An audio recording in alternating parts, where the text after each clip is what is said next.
Hello and welcome to this episode of Focus On. My name is Giamo Mosipile. Africa is home to 17% of the world's population, but only receives 5% of global travelers. Today, we are exploring the position of tourism and travel as a key and primary destination for choice on Africa. We explore one new truth that has been said today: tourism will be Africa's new gold.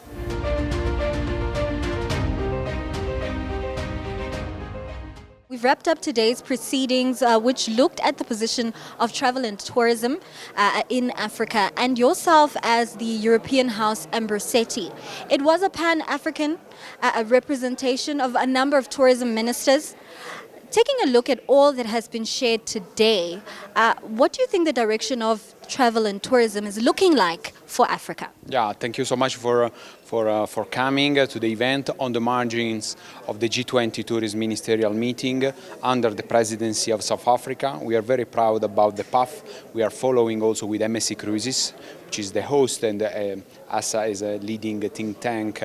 We are very proud to organize this event, Pan-African, but also with the Italian participation. We had our Italian Minister of Tourism, Daniela Santanchè, where facts and figures, the business is going, accounting for 28 million of jobs in Africa, 8% of Africa's total GDP, growing with respect also to pre-pandemic levels. It emerged very clearly best practices that are in the regions, but also some areas where the business community has expressed its interest to go. For example, the need to boost infrastructure in Africa, also the visa, to ease movements. Tourism, I've been heard and learned that today is not an industry, it's rather a movement, So we need to encourage movement of people with free visa, but also, let me say, product diversification. In South Africa, there is not just Cape Town and the Kruger, many other places, and it was also stressed the fact that there are many other places in the region that are not known. The Minister of Mozambique played a fantastic video of some possible future attractions, and so we need to grow also with respect to capacity to brand unknown places. I'm also interested in terms of what has been mentioned about how travel or tourism is Africa's new gold. And I also want to position in then partnerships as this new gold or this new commodities on the rise. Yourself, you have a number of relationships across the African continent. When we look at private-public partnerships, how essential is that to achieving that shared goal? Well, public-private partnership is in a sense also the result of today's event. MSC Cruises and Ambrosetti had the capacity to mobilize 6 governments to share recommendations, share insights also from the business community. Partnership is a key word for infrastructure, for skills development, also for visa, So to collect suggestions, recommendations from the business community to grow the sector in the region, and I think the future is bright, and partnership is in an important world, and once again to make to ensure the possibility that growth is achieved not only on the known places, Okavango, Victoria Falls, but also other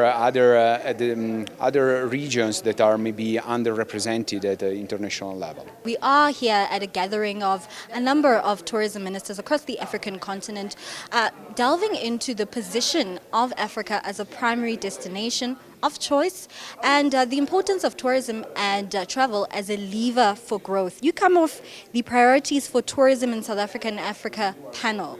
I really want to touch on your mention on how tourism is represented. You said over the 9 million, nearly the 9 million travelers that were documented in South Africa were largely concentrated in Gauteng. Just talk to us more about the current position and standing of tourism for Gauteng. Okay, so if we talk about the results for 2024-2025 financial year, Gauteng received about 3.8 million international tourists.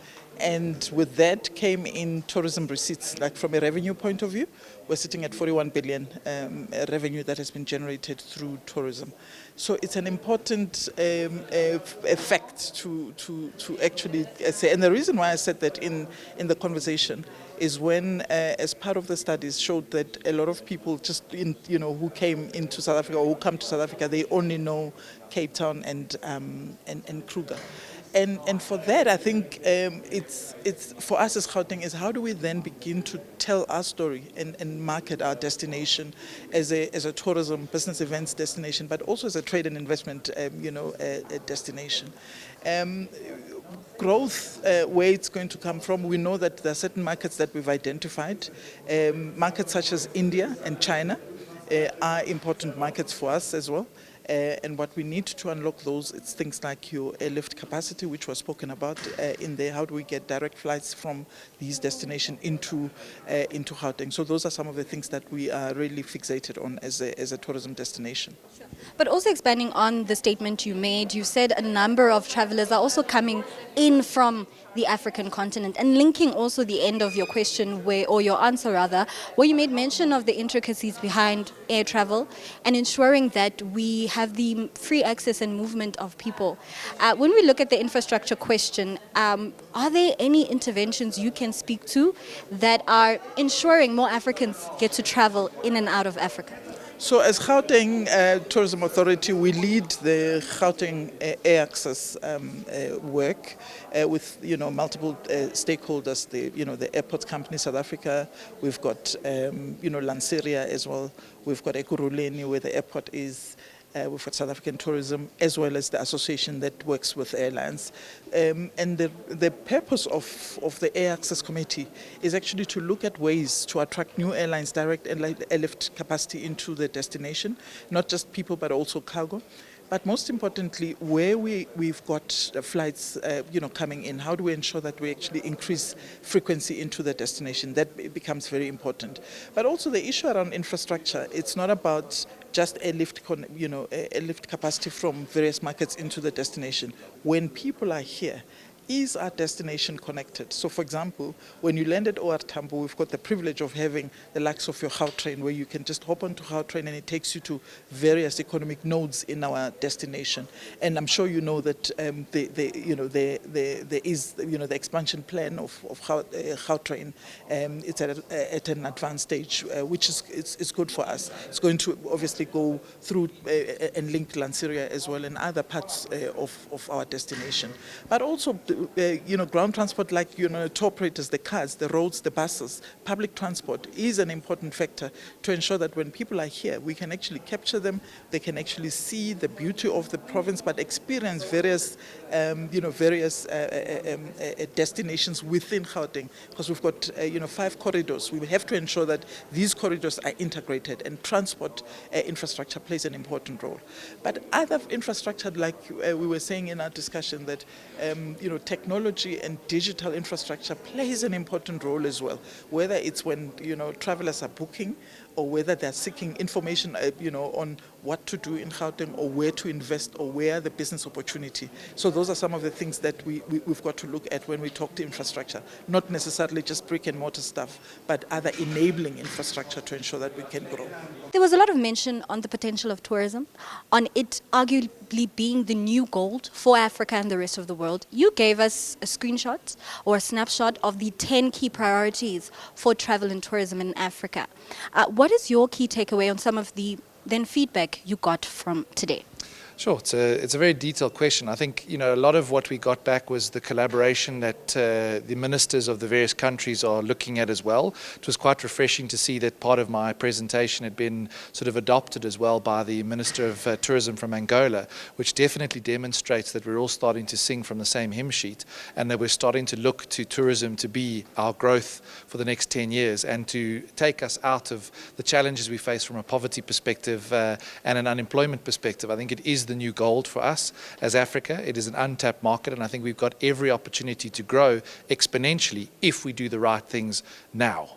And that encompasses those 10 points that I raised: infrastructure development, security, education, empowerment, youth and women empowerment, communities. All of those aspects feature heavily in us growing significantly in the next 10 years if we do it right. You also then you have framed tourism as an untapped market.